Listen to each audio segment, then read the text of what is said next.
Hey everybody, welcome back to the Eric Mueller Show, a podcast where we explore what makes any successful person's inner clock tick. Today I have the pleasure of introducing you to our first actor on the show. Tyler Foley is an accomplished film and stage performer. He's been acting in film and television since he was about 6 years old. He's appeared in productions such as Freddy Vs Jason, Door to Door, Carrie, and the musical Ragtime. Tyler's passionate about helping others confidently take the stage and impact their audiences with their stories. He's currently the managing director of Total Buy-In and the author of a #1 best-selling book, The Power to Speak Naked. Tyler is a father, husband, son, and performer in that order. Some days he feels like he has dabbled in every industry on the planet, from oil and gas to aviation to film and television. But that diverse experience is what has made him so versatile. Regardless of the industry or the titles that he has held, what they all had in common was promoting and encouraging people to be heard and understood. The skills and resources he has garnered along the way have enabled him to become an entertaining professional speaker and a knowledgeable trainer who inspires others to reach for their dreams. With his distinct and direct style, Tyler is emerging as one of North America's sought-after leaders in the field of public speaking for personal and professional development. Get ready to hear the lessons Tyler has learned and the grace he has discovered in each event of his life. Let's head on over to the interview.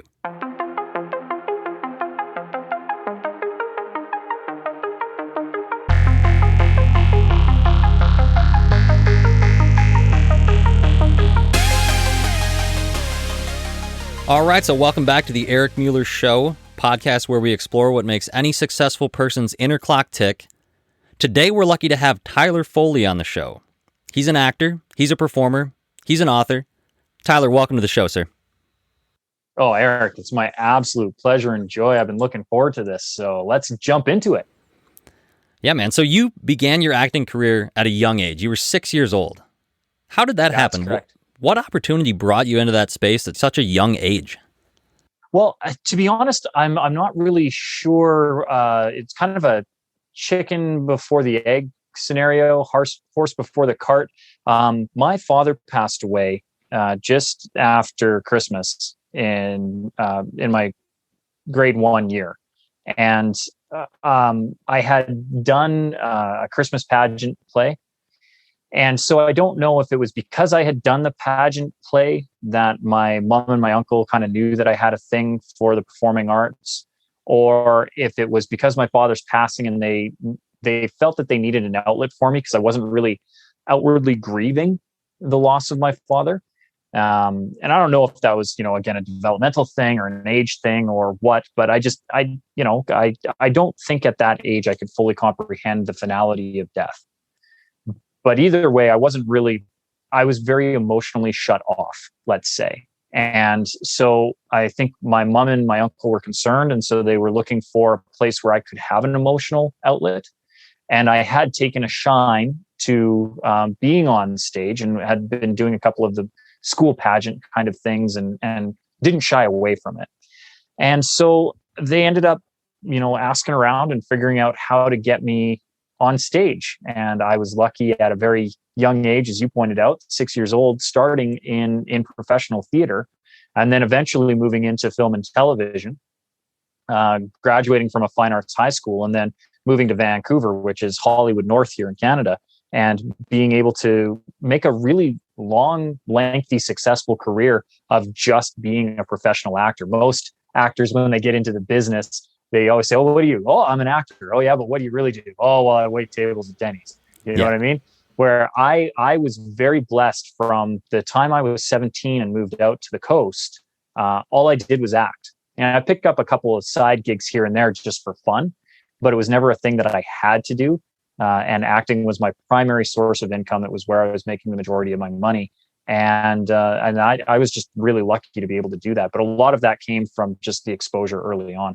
So did you deal with any type of stage fright? Like you mentioned, I mean, you're as a child, as 6 years old, I mean, you may be just at the very early stage of even be able to form memories at that point. Did you struggle with any type of stage fright at that age? No, and that was the beautiful thing. Anybody who has a child will know exactly what I'm talking about. When you're 5, 4, 6 in that range, the world is new to you. You're exploring it and you don't have any fear, right? You watch any first grader run around the playground and they're up on the monkey bars and they're supermaning off into the sand, and every parent goes, oh no, right? But Johnny, he's taking a leap. He's going wherever he wants. And, little Eric and Tyler are sitting there laughing at him, encouraging him on to do it usually. And, and so you don't have a sense of fear of anything. So one of the greatest gifts that I got very young was, to be on stage and not be afraid of it. The first time I actually had stage fright wasn't until years later. I was 14 the first time I actually first experienced stage fright. And it was a horrible experience. I didn't like it at all. But it was, again, a great gift, because I was able to later analyze where stage fright actually comes from, and be able to look back and say, well, why is it that at 6 years old, I could go and do it, but at 14, giving a Remembrance Day recital of a poem in front of veterans terrified the hell out of me? Like, what was it about that? And I'll never forget the way that it happened either. Our Memorial Day or Veterans Day, every year, typically, particularly in the schools, somebody comes up and reads a very famous poem in Flanders Fields.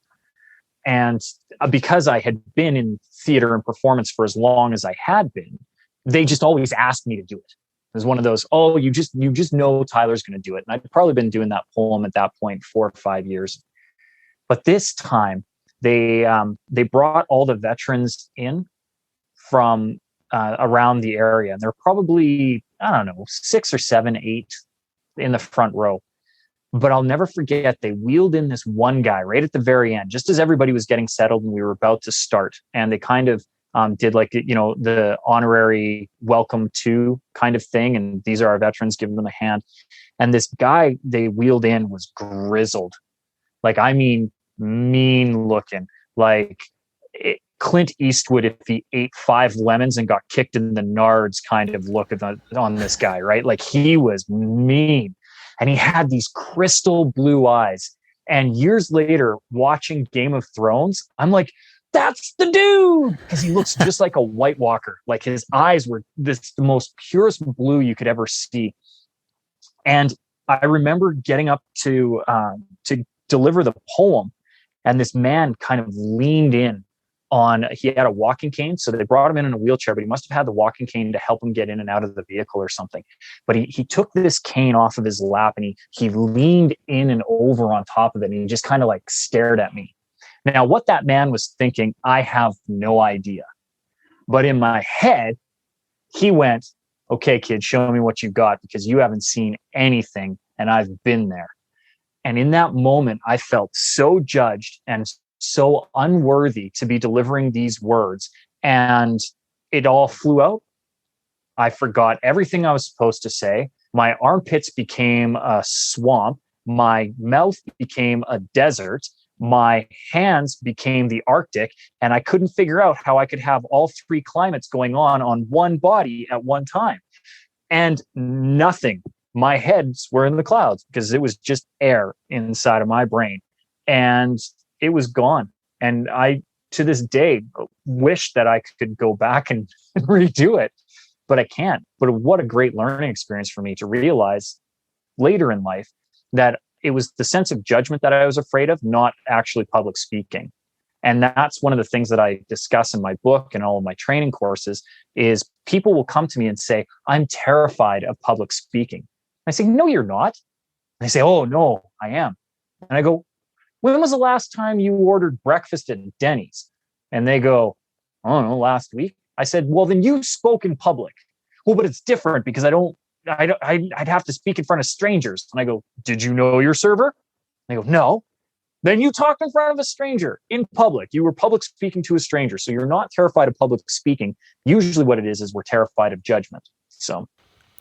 Yeah. So if you're giving a talk in front of people that you know and care about, like I just vividly remember being back in high school and delivering, you write your essay, but then at the end of the year, senior year, you have to present it for like 10 minutes or something in front of your classmates, friends, professors, maybe the president of the school. and like all eyes are on you and you don't want to let them down. Do you think is that kind of where that stage fright comes from? You're afraid of the judgment of the people you care about? Yeah. Well, so it's either the fear of letting the people you care about down, or fear of judgment of people who don't know you and may not understand, or more specifically, fear of letting yourself down. I think a lot of times we put a lot of pressure on ourselves that this thing has to be perfect, or, this idea or this concept. We're really critical of either the research that we've done or the information that we're presenting or how we're presenting it. And because of that, we come in with our own prejudgment of what other people are going to think, and we project that onto the audience. And I try to remind people that you got to remember the audience is on your side before you start talking. And people go, I don't understand. I don't know what you mean by that. And I'm like, well, listen, think about the last time you were at any presentation, right, Eric? Or even that time when you did have to present the paper in high school. Before you went up and did it, somebody else was doing it and you were sitting in the audience, correct? Correct. And when you were sitting in the audience, did you think to yourself, man, I hope this person screws up royally. I hope their research is poor. I hope this information is poorly presented. And I really hope they stumble and choke through this thing. Did you think that? Absolutely not. No, nobody does. Usually we're lost in our own thought going, oh, I wonder what I'm going to do for dinner tonight. I wonder what my girlfriend's up to. I should probably phone her because we haven't talked in a day. And then she gets mad at me. And right, like we're lost in our own thought. And then somebody goes and taps the podium. And then we look up and we go, okay. Right. And now we're on board. Yeah. So our jobs as presenters is just to come up and give information. But so often we get lost in our own thought, thinking all of these things and projecting it onto our audience, when in fact our audience is just there to be entertained or be informed, or at least kill the next 20 to 30 minutes of their life. Like they're not judging you the way that you are projecting judgment on them. And as soon as we realize that the audience is on our side and that really we're our own worst enemy, the beauty of that is it means that now we can tackle that thing because it's internal thoughts, not external thoughts. And we can control our internal thoughts. And that's the key to getting over any kind of fear, including the fear of speaking in public. Yeah, and I want to get to your book soon here. The Power to Speak Naked is the title of your book. And anybody listening that wants to develop their presentation skills, I haven't read the book yet, but I'm going to highly recommend it already because I think as you can gather this far into the episode here, Tyler's got a lot of wisdom about this. It's not his first rodeo in terms of being on a podcast and speaking about these things. But we'll get to that in a second. The first thing I want to ask you, though, Tyler, kind of piggybacking off of the earlier topics we've discussed here, how does one go about discovering their audience? Let's say you're out of high school. Let's say you've developed a passion for some type of craft that you want to master and you want to eventually start to share that with other people. You want to start to tell your story. So how do you discover the audience that can, gather the most benefit from the story that you want to tell? So when I'm doing my workshops and my seminars, we run people through two exercises. So there's two really clear, really fast, very rapid ways of discerning who your ideal target audience is. The first one is more for people who have lived a little bit. Right. So typically we're talking at this point executives or people who have gone through something. And I will ask them and your audience and yourself, who were you 5 years ago? Where were you? What was your mindset at? What did you need to know? Like what was standing in your way? What was helping you get through? Like what were your strengths and what were your areas of improvement? And if you could go back 5 years, Eric, and talk to yourself 5 or even 10 years ago, what advice did you need to hear at that time to get through to where you are now? What would have been incredibly beneficial? What could have accelerated your growth if somebody could have just come to you 5 years ago and said X? That is typically who your ideal target audience is you 5 or 10 years ago, particularly if you have some kind of experience or some kind of event in your life or something that you can draw upon. you 5 years ago, what did you need to learn? And then you start teaching that to people, and you basically speak to yourself. And the beauty about speaking to yourself is nobody knows your story better than you. Nobody knows your journey better than you. So nobody can give you advice better than you, having gone through everything that you have to get there. And then that you just speak to yourself, and you will find other people who are in similar circumstances who need your advice. And it's a beautiful way of finding your audience. The other way to do that, because some people go, well, I don't know, I haven't done anything. What have I done? Right? I'm just out of school. I need to know who to talk to now. And for those people, the other device that we use and the other exercise that we walk them through, I want you to think about who typically comes to you, and be really specific: gender, age, occupation, income level. Who typically comes to you for advice? And what advice do you give? What do you find yourself giving the most often? And for me, that's how the book came to be. The Power to Speak Naked came from the fact that the majority of the people that come to me and ask me for my advice typically are female entrepreneurs and heads of charities, so charity directors, usually 35 to 55, who have seen me as an MC to one of their events or brought me on as a keynote, and have come to me afterwards and said, how do you do it? And what they're usually asking in how do you do it is, how do you get up on stage? How are you that engaging? Like, oh, I could never tell a story like that. And yet everybody can. It's a very simple thing to do. I've just am blessed with 35 years experience of being in the performing arts to be able to know all these tips and tricks.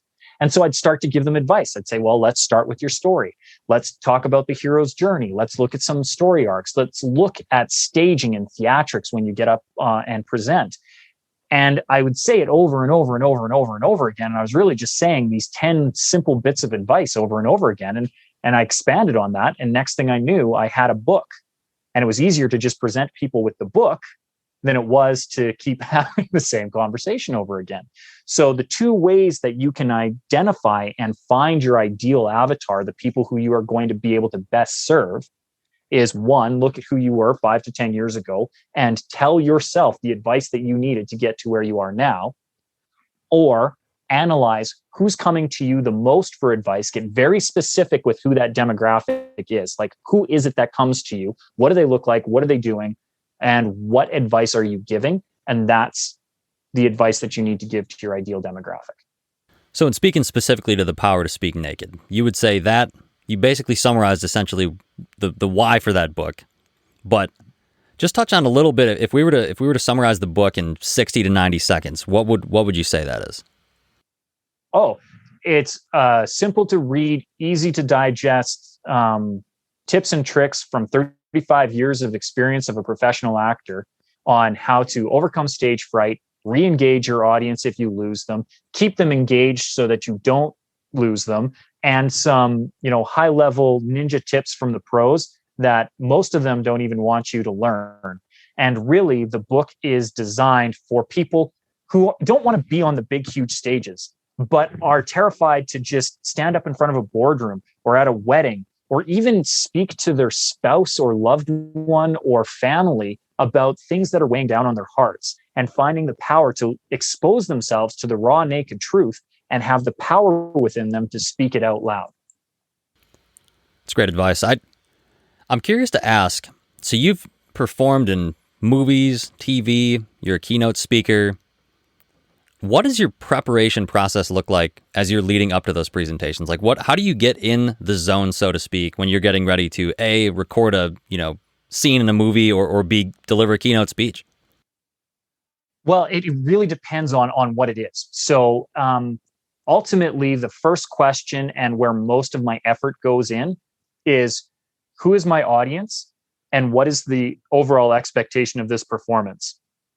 So a keynote is drastically different from showing up and being a day player on a movie, which is drastically different from staging a performance in a musical, right? Each one has their own different things, but what they all share in common is an audience. So the first thing I need to know is, who is the ultimate audience going to be? What is the end product user, right? And then what is the expectation of my performance for that end user? So in a keynote presentation, I'm typically there to deliver some kind of educational aha moment. Either it's inspirational or it's straight up educational. I like to blend the two because I find that when you can tie emotions into the educational learning, they tend to stick better, but that's a whole other thing altogether. But I do know that I need to present an idea and have it stick. If I'm doing a musical, I need to develop a character that's going to be entertaining in a live scenario where I can feed off of the energy of the audience and the audience can feed off the energy of me. So I need to be large and big and powerful with my voice and my movement and my body. If I'm on film, that is a totally different thing because that audience is sitting in a darkened theater months, if not years, after I've actually recorded that performance. And it needs to be believable enough that it can be projected onto a 40-foot screen and still look good. So there's a lot more subtlety to that. And there's a lot more knowing that I have multiple invested parties that are in it. So first I need to impress my agent enough that my agent wants to actually send me out for the audition. Secondly, I need to impress the casting director enough that I actually get cast for the role. And then I need to actually do a performance that the director likes, that I don't end up on the cutting room floor. And then after all that, that performance has to be good enough that the audience that's sitting in that darkened theater 18 to 24 months later goes, yeah, it was all right. Yeah. So the preparation is always different depending on what it is. But what it has in common is what is the end user expecting out of this performance? And then that drives all of the preparation work that I would do leading up to it. And we can apply that to really presenting in any, element of your life or career. I mean, you want to think about who is this for? I mean, I try to think of that with this podcast. Who am I talking to right now? I'm still trying to figure out the audience. Those of you listening, maybe you could drop a comment in the website or something and help me out here. But I mean, I guess, Tyler, how do I find more of that niche in this space? I mean, this is a success podcast. There's a lot of them out there. You may have seen some earlier guests I've interviewed, John Lee Dumas, Jordan Harbinger, guys that are doing similar type things. I'm not trying to copy those guys, trying to create my own niche. Do you have any advice for me there, sir? Yeah. So the first thing that I'm going to ask is anybody who's listening to this right now, who has enjoyed what Eric has presented to you over the last couple of episodes that you've listened to, I want you to hit pause right now. And I want you to go and I want you to give Eric a 5-star review on whatever medium that you're listening to right now. And I want you to be specific with that review. What was the episode that you listened to? It doesn't have to be mine, but if you want to mention me, I'm more than happy to take the plug, right? But if it was John Lee Dumas, or if it was whoever it happened to be, say, I listened to this episode. This is what I took away from it. This is a 5-star show. And what that will do is it will help you get better content from Eric because now he knows what you're listening to, right? And that's how we get the feedback. And it'll help Eric find a larger audience so that he can bring on more experts like John or myself so that you can get the most out of it. So pause right now. I've asked you to do it. It'll only take 2 seconds, and me and Eric will never know in live time how long it took you to write that review. But hit pause, give a 5-star review, and then come back. Welcome back, listener. Thank you for doing that. And I hope, Eric, that helps you answer the question. One of the first things you want to do is don't guess. Ask. Ask your audience to participate in it. There was a study that was done on audience engagement, and your audience will have about a 78% engagement if it's a monologue, if it's just you talking to them. But if it's a dialogue, the engagement goes up to 92%. So you get a 14% increase just by engaging them in the conversation. So again, audience, if you're listening to this right now, get on the message board, put comments in the chat. Let Eric know what was great about a show, what wasn't great about a show, what you want to hear more of and what you want to hear less of, so that he can serve you, the audience, better. And ultimately, Eric, that's the end sum game. What can we do to make sure that our audience is getting the most out of what they expect from us? Appreciate that, Tyler. And yeah, anybody listening, on the website, show website page, there's a button that says email me. That's the easiest way to contact me. I mean, you can obviously look up on social media as well, but But yeah, please let me know how I'm doing. I mean, I've enjoyed doing this thus far. I really enjoy meeting. I mean, I feel like I'm the lucky one here. I get to meet all these cool people and interview them. You get to benefit from their advice. And with Tyler here, we're going to kind of take a different angle now.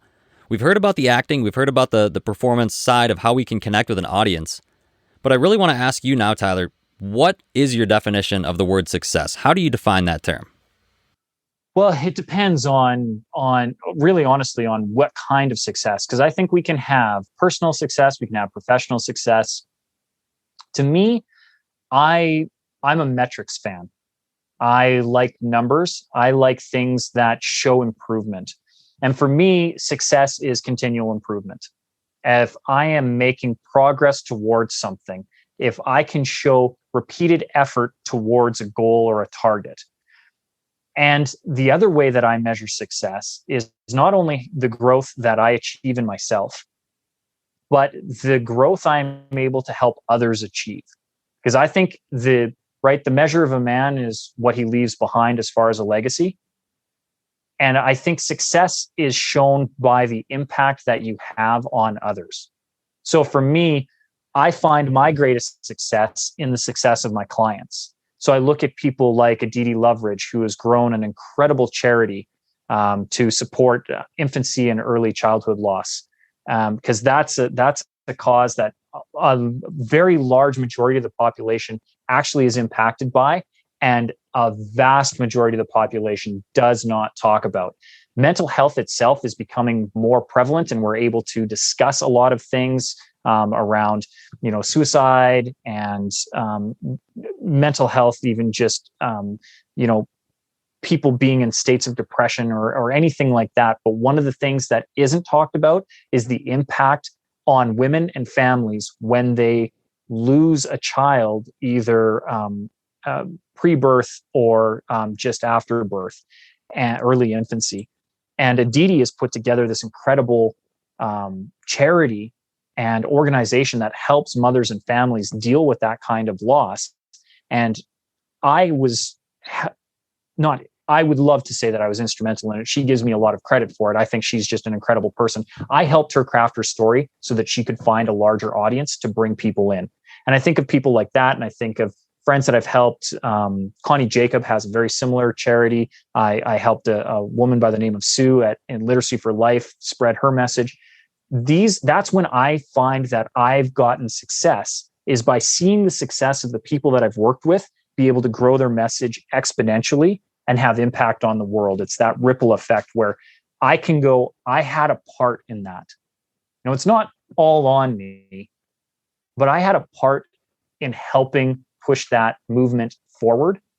And that's when I find the greatest satisfaction, and therefore where I find the greatest success is helping others succeed, right? A high tide raises all boats. That's where I want to be. I want to be that momentum. I want to be that initial catalyst that springs things forward.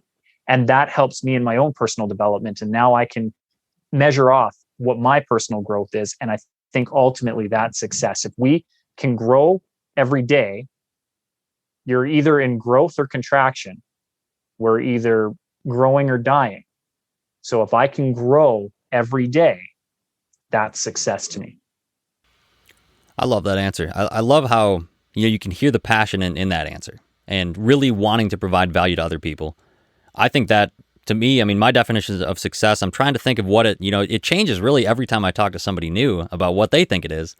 But it really just inspires me, and I hope it inspires you, everyone listening, that you really want to leave something behind that's valuable in your life, I think. And you want to find something that you're passionate about, but B, you want to help people realize the value that you can provide to them from being passionate about that. You've done that with your acting career. Now you're doing that with your speaking and having a book that you've written that can help other people achieve their goals and slowly progress towards whatever it is they're trying to chase. Yeah, and I know that it's the right path because, as you said, you can hear the passion in it. I think if I could leave one bit of advice for any listener anywhere, if you're doing something that you're not passionate about, ask why. Because again, you're either in growth or contraction. And if you're stuck somewhere that's sucking your soul dry, you got to stop. you got to stop now. And it doesn't mean that you have to give up all responsibility, but I definitely think it means that you need to find out where your passions are and what ignites you, what drives you forward. Because it could still be within the exact same sphere. You could be doing the same job, but maybe it's the company that isn't supporting your growth. And you could do the same job across the street and find incredible growth and success and encouragement. And I would strongly encourage people, if you can't find the joy in your life, you need to stop. Because I get up every morning. I do this noon, from 5 a.m. to 10 p.m. at night, and I don't even blink. If I have to do a podcast halfway around the world and they're like, yeah, our only recording time is 3:30 a.m. where you are, I'm like, great. I will have coffee going at 3:00 so that I can be on your show, because I'm up and I'm jazzed and I'm ready to serve. And you have to find that passion. You have to find that passion. So if someone's listening right now and they feel like they're in that situation you just described, where they are, their soul's being sucked out of them, they feel like at the workplace or in some component of their life, how can they find their why? If they think, why am I doing this? And they figure out why they don't want to do that thing, how can they find the why to what they want to do? How do they find their passion, Tyler? Well, so again, I think everybody knows what their passion is. I would ask anybody, what could you talk about for an hour unprompted and not even stop to breathe? That's usually the first key of where your passions lie. For me, music, hockey, and speaking, not necessarily in that order, right? I will riff on all three of those topics for eons and decades because they're where my passions are. Now, I have been drumming since I was 14 years old. So we're approaching the third decade of a drumming career. And I am definitely not Dave Grohl, and I will never be in a big band. I love to do it for the fun, just because it's fun, right? It's not going to pay the bills for me.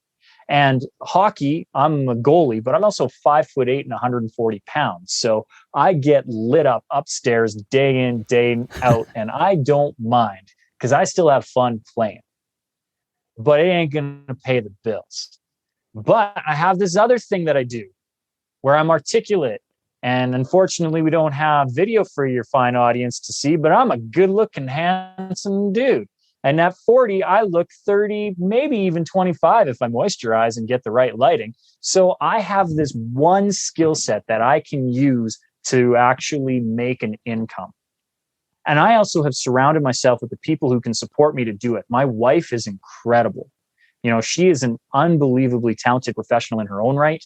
She and her job give me the freedom and the flexibility to be able to do what I want to do.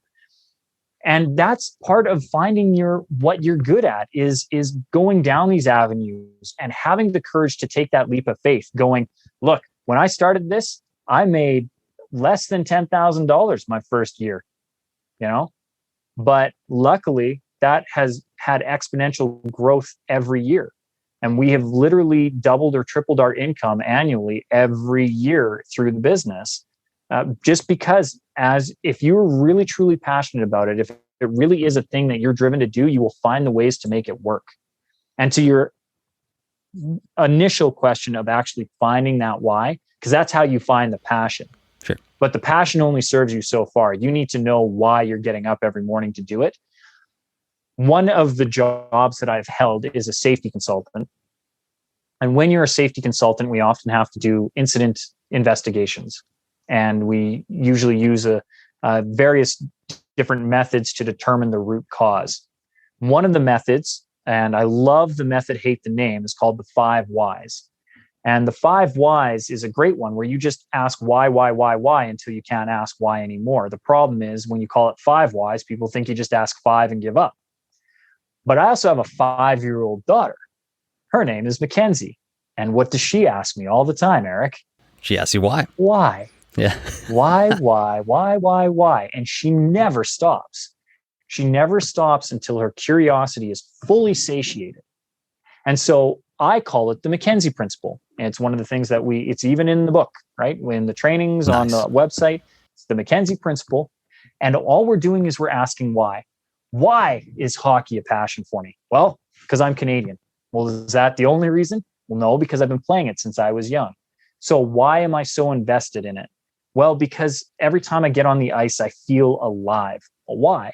Well, because I get exercise, because I have camaraderie, because I feel part of a team. And because I'm a goalie, I get to feel like I'm part of a team, but I still get to have solo individual performance that is judged. Literally, if we lose the game, it's because the goalie sucked. If we win the game, it's because we scored more goals and they always forget about the goalie. So it's a really insular position to play. And if I keep delving into the whys, ultimately it comes down to fraternity. To me, I value, one of my core values is friendship, fraternity, and brotherly love. And I seek that from a humanitarian standpoint. And I think if we dive even deeper into the why, it's because when my father passed away, my mother needed the support of a community to raise me and my sister on her own. And I see the value. And every time when they say it takes a village to raise a child, my mom had an entire town on her side. And that's important to me. And I seek it out. And it's one of my highest driving values. And because I've seen the good that can come from when community rallies around somebody, and because I've seen the struggles being a single woman in this world, those are where my passions lie. So I know that I am here primarily to serve women 35 to 55 who have an incredible message but need the support. And if I dive down into my why, it's tied to my mother and seeing the support that community gave her. So that why might tie directly into this next question that I'm going to ask for you. And that is the backbone of my show. So the reason I started this podcast was really to find out, not only what does someone define success as, what makes someone successful in that way, but what keeps them driven towards that success on a daily basis. And what is the one single driving force that keeps your inner clock ticking towards the success that you've had? I mean, it's probably tied in with the why in some way, but I'm curious what your answer to this might be. Well, for me, my driving factor now is my daughter. She's 5 years old. My wife is a dynamic and incredible human being, and in construction, so a very male-dominated industry, and she's a titan amongst men. Like she is top of her class, and I love that she is not afraid to use her voice, that she stands up for what she believes to be true, and she goes up against guys who have years of experience on her and have, theoretically not above and beyond hers. And she will say, no, this is how it's supposed to be. And I want my daughter to be able to have that same strength and conviction in what she says. It's what I actually dedicated the book to. My dedication is to Mackenzie. It says, may you always have the courage to speak up for what you believe in and the confidence that your voice will be heard. And so if I expect that of my daughter, if I want to deliver that to my daughter, I have to create a world in which that is possible. And the only way that I know to do that is to empower strong women like my mother, like my sister, like my wife, like my daughter, so that they can share their message. And if they can share their message, then when Kenzie gets to an age where she really has something that she wants to say, that she knows she will be able to do it and deliver in a way in which her message will be received, will be understood, and not only that, embraced. And that's what drives me every day to wake up and do what I do. Boom. And it perfectly ties in with a previous guest of mine, Janan Sarwar. She is a woman pharmacist, and she's doing great things in the pharmacy world. And a big piece of what drives her is she wants to empower women, people that are, maybe a little bit scared to speak up, or different groups that feel possibly that they are marginalized or that their word, their voice is not going to be heard. And so I appreciate you speaking to that. And that's really inspiring. I'm not a parent yet. At some point, I will be, I hope. I'm currently, actually, my fiance and I, we just got engaged last December, so relatively new, but thank you, sir. Yeah, so, I'm sure the value system will change a little bit when that happens, but at this point in time, you answer that question perfectly and confidently. I think to myself, how would I answer that question? What keeps me driven? I think I've got kind of an idea. I'm not bold enough to say it on the show right now, but at some point, audience, you will hear what my take is on that. But yeah, Tyler, appreciate you sharing that. And what's your NHL team, man? You say you're a hockey fan. You follow the NHL, I'm sure. Oh, yeah. So, and just for your audience's sake, when we were recording this, because you're not hearing it live, I have no idea if the Toronto Maple Leafs just won over the Montreal Canadiens, because they were going into overtime tied 3-3 with Toronto leading the series 3-1. But neither one of those are my team. I actually cheer for what is probably one of the worst teams in the NHL currently, and that is the Vancouver Canucks, because I was born and raised in Calgary, and the Canucks and the Flames always had a huge rivalry, and Flames are second in my heart. But when my formative years, 17 to 25, I was in Vancouver, and I was doing good enough in acting that I could have season tickets. So I had season tickets, this first row of the upper deck of GM Place, right at the goal line in the opposing team zone for the first and third periods. And oh man, that was the time of the West Coast Express, Naslund and Brendan Morrison. And I actually played hockey very briefly against Brendan Morrison, so it was great to watch somebody who I knew be in the show. And yeah, no, the Canucks, man, Canucks all the way. And I feel that's, I believe in so many people who aren't lost causes that I've got to have at least one lost cause in my life, and I feel the Canucks are it. Man, yeah, I mean, hey, I'm a Minnesota sports fan, so I've been through a fair amount of heartbreak in my short life as a fan. I mean, teams go back, earlier than I was born, obviously, but I'm a big Vikings fan. I'm a big Minnesota Wild fan. So yeah, this episode will come out after we find out if the Minnesota Wild beat the Vegas Golden Knights this coming Friday in Game 7. But yeah, Tyler, I was going to say, if one of your teams is playing in overtime right now, that would be insane that you would jump on some random dude's podcast and miss the overtime. I mean, yeah, well, I've got it paused, so I'm going to watch it live when we get off. But I told you, man, what's your passion? Where's your passions lie? You want proof that this is my passion? Hockey is second, but speaking is first, my friend. And I know that I can get you and me being on this podcast is not going to change the results of that final score. And there's 3 more rounds to play regardless. So I am dedicated to you and serving your audience, and I will find out how the Leafs did when we hang up. Yeah. Who do you want to win that game? I mean, do you have is there, I mean, I'm not as familiar with the Canadian teams in the NHL. I mean, are there big rivalries between those teams? Oh, yeah. Especially Leafs and the Habs. I mean, that's Anglophone and Francophone Canada clashing in the only way the Canadians know how to, right? We're the most civil country on the planet until you put sticks in our hands and blades on our feet, and then we're violent as hell. Yeah. So, yeah, no, that's a huge, huge rivalry. If I kind of want the Leafs to win, just because, again, as a Flames fan second, I have a big rivalry with Montreal. And I love the fact that the Flames are still to this day the only team ever to win the Stanley Cup on Montreal ice, because no other team has done it. So ha ha ha. But yeah, no, there's a big rivalry. It's kind of like, the Islanders and the Rangers. Like they don't like each other. They won't like each other. Or Pittsburgh and Washington, right? Like, or Pittsburgh and Philadelphia, or Philadelphia and anyone. Yeah. It's a big rivalry.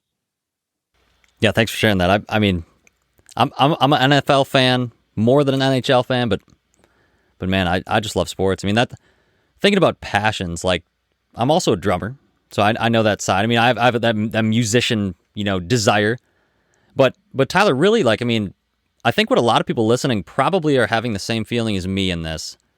I feel spread thin sometimes. There's so many different things that I want to work on. Like right now I have a full-time position as a pharmacist, but B, I want to work on this podcast. I want to try to develop some EDM productions on the side. I want to be able to spend time with my fiance. I want to be able to have a good relationship with my friends and my family. Like, do you have any tips on how to balance all of those facets of one's life if you're balancing side hustles, primary jobs? Yeah. So I've seen this demo done probably a half a dozen times, if not more. There's a great YouTube video on it. And it talks about, I think the YouTube video is a professor. He comes in with a jar and a thing of golf balls and some rocks and some sand, right? And he stuffs the golf balls into the jar. And, he says, these are the most important things in your life. And, this is what you should spend your time on. And then he puts the pebbles in. And, at first he asks, is the jar full, right? With the golf balls, just the golf balls. And everybody says yes. And then he pours in the rocks and shakes it around and now goes, is the jar full? And they go, yes. And then he pours the sand in. He goes, now is the jar full? And he gets it like just packed tight at that point. And they go, yes. Then he pours all the contents out, puts the sand in first, and then puts the rocks in. And then half of the golf balls don't fit because you filled up that bottom half of the jar. It's packed in there. Small stuff, right? And that ends up being the big epiphany and the point of it. And yet we still do that. Like, you can see those visualizations. You can go to all the Tony Robbins of the world. You can hear the motivational speakers all discuss about time management. And yet if we don't prioritize the things that are the most important to us, and we don't know how to prioritize those if we don't actually analyze it. So, where are your passions? The podcast, the fiance, I hope. Oh, yeah. Right? And so these are the things where we need to prioritize the time. We need to create boundaries and make, these are the things that are non-negotiable for me. Like for me, I have a few non-negotiables every day. I know that every day I'm going to wake up and I'm going to fill my water bottle and I'm going to have at least 1 liter of water. I tried doing the 75 hard. I successfully did 75 hard. I drank 4 liters or 1 gallon of water every day for 75 days, which means I peed a gallon every day for 75 days. And I will never do that again. But I do know that when I'm hydrated, I function better. So the first thing I do is make sure that I have my water. Second thing I do is make sure that I have my cold shower in the morning. I've been doing cold showers now 3 years straight. And I think I've missed 2 days in those 3 years.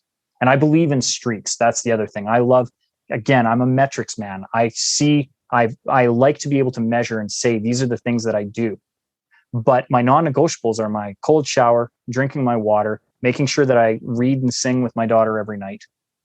These are what is my priority, right? And then what are the smaller things? What serves my vision? Well, it's doing things like this, doing the podcast, doing promotions for the book, going out and doing the courses when we're able to do the courses, making sure that I'm serving my private coaching clients so they then get to slot in the time. But their time doesn't get slotted in until I've served everything else. One of the reasons why you and I had the recording time that we did is it's just after my daughter's bedtime. I will not have anything booked ever between 6:30 and 8 o'clock at night. Yeah. That's just not, it's a non-negotiable. And so finding those non-negotiables and structuring our days in a way that serves us so that we always have the time to do the things that matter, you'd be surprised at how much you can get done in a day. And I know it because when I don't do it, my days are disasters. And I go, well, what happened? Like, how did that not work? And it's because I didn't prioritize the things that were important to do. Yeah, and that visually thinking of that device or whatever, the jar that the professor brings in, you're filling it up with the big important things first so that you aren't piling those bigger things on top of the smaller things. I mean, I think it's a very great metaphor. I mean, I'm going to have to look that up and see, maybe where that originated and read more about that. But yeah, I appreciate you sharing that. I mean, it's having those non-negotiables, I'm sure, makes it a lot easier to fit in those side things. So if you're like, hey, between 6:30 and 8, I'm not scheduling anything because I know that's time that I spend with my daughter. That's perfect because you're never going to allow that to. There's never going to be something that just pops up that takes that time away because you've already established that. So I think myself having big aspirations of I want to maybe be an executive leadership role someday. I realize that I don't also want to just be like working all weekend every single weekend and stuff. So balancing those types of things. I mean, I guess that's why you might have to say no to some certain opportunities. And connecting back to another point that previous guest Janan Sarwar made was when you say yes to something, you also have to say no to something else at some point. You're not going to be able to say yes to everything. So yeah, I appreciate you sharing that, Tyler. That really helps. Well, and a great speaker that I know too, Mark Groves, he said it once in a similar way. He said, every once in a while, you have to give somebody the gift of no. And it's a similar principle, right? That in order, as you had pointed out, to say yes to something, you have to say no to something else. Our life is a series of choices. And by automating a lot of that, it makes my decision making easier. I just know that these are the things, they get slotted in and they're scheduled usually a month out in advance. Even my social media posts, I don't like doing them. So I've actually had other people create my social media posts for me. And then I review them for QA and then schedule them out. So my posts are done a month out in advance and so that I know that I'm dedicating this amount of time to social media. And then I don't have to worry about it for the rest of the month, because it is not a golf ball, or is it a pebble? It is definitely sand. Sure. And so I just need to fill up around all the things that are important. So that's why I've been scheduling out my social media posts for a little bit now, just because it makes it so much easier. Yeah, that's a really good point. I've tried to do that as well. And you mentioned 75 Hard. So Andy Frisella, podcast, Real AF, MF CEO. I'm a big fan of his. I'm sure you are as well. I mean, if you did 75 Hard, that's quite a grueling thing, man. I haven't tried that yet. What'd you think? It was the greatest mental challenge disguised as a physical challenge that I've ever done. And ironically, because I do cold showers already, I've actually done the other version of 75 Hard, which is adding in the cold shower every day. Man, dude. So I'd already knocked it off. I felt a little like a cheat when they came out and said, oh, now you can do this other one. I'm like, I already did it. I don't need to do that. It was grueling. And the funny thing is for those who don't know what the 75 Hard challenge is, for 75 days, you drink a gallon of water every day. You eat for your health. So you have to pick some form of, not necessarily diet, but you have to eat for your health and whatever you've decided you're going to stick with. You have to exercise twice a day for 45 minutes each. So a total of an hour and a half of exercise each day. But one of the exercises must be outside. I live in Canada. Do the math. You also have to take a photograph of your progress every day. And all of the rest of that I was able to do. But and if you miss anything in that time, like in the day, you don't check off any of those things, you have to start back at zero. Restart. And then you do it for 75 days and get a 75-day streak.